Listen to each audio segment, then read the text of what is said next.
Okay. Interesting, very interesting. This is an aquatic, pushing into that hyper-realistic genre of the aquatic. And by that I mean we're looking at salicylates, which gives that solar effect, salty effects, really pleasant. Some really nice florals underneath that as well. I'm fairly certain that this is, I think this is Squid from Zoologist. And I say that because there's an inkiness. It lacks an overt intensity. It's actually quite elegant and refined all at once. There's shadow and light here, and it's not a brazen light either. Let's do the reveal. Oh, relief. So this is Squid from Zoologist. Beautiful colour. Squid is fabulous, and it's a perfume that, as an aquatic, aquatics have tended to be sun-drenched or light-drenched, but here it's unafraid to explore shadows in a really sophisticated way without being too swallowing or engulfing.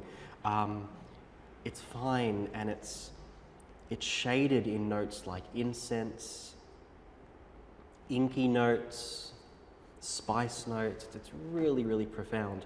Zoologist is amazing because it takes a creature, in this case the squid, and translates that in an olfactory or aromatic way.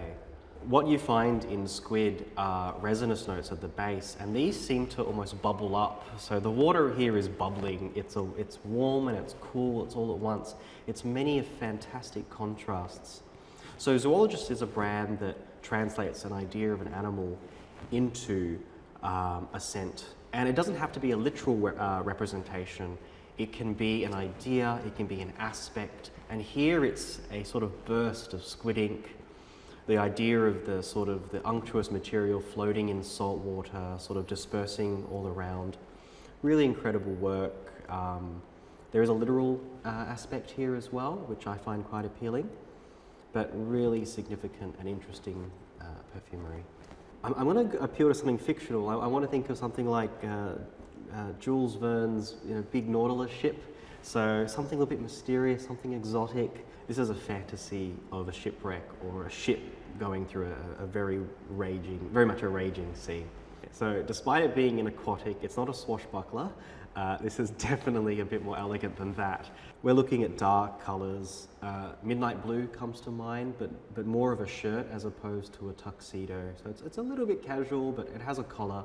So a beautiful, fine, silky, satiny midnight blue shirt. If this fragrance was taking me out on a date, I would want to go, it'd have to be an evening date. I don't want to say a seafood restaurant. I don't think that works here. This is a good question. I'm not. I want to say that we're going to go tan on the beach, and then in this situation the weather's gone sour, so we've had to rush inside and seek some shelter from the rain. That's the date. That's how it looks to me. If Squid went to university, I think there's structure here. I think there's something slightly classical. I think the ambergris note appeals to this classical idea. I think we're looking at an arts degree, possibly fine arts, but arts humanities, history of literature, history of art, something that looks forwards and backwards all at once, one of those sort of degrees. Longevity, there's some really structured base notes here. Incense, popinax, some woods, some amazing synthetics, which gives it prolonged life. I would give this a good 7 on longevity. Sillage is good. It sparkles quite a bit, but I wouldn't say that it yells. This is a good 6 for me, perhaps a 7.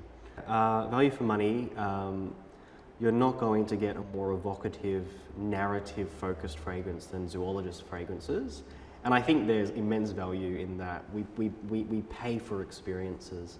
I think this is incredible value for money, and it's long-lasting, and it works, and it's wearable.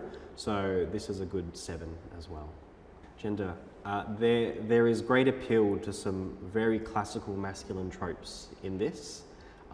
So I would suggest this on the more masculine side of things. However, for those interested in a more of a dark, slightly gothic aesthetic, anyone could wear that if they like that style.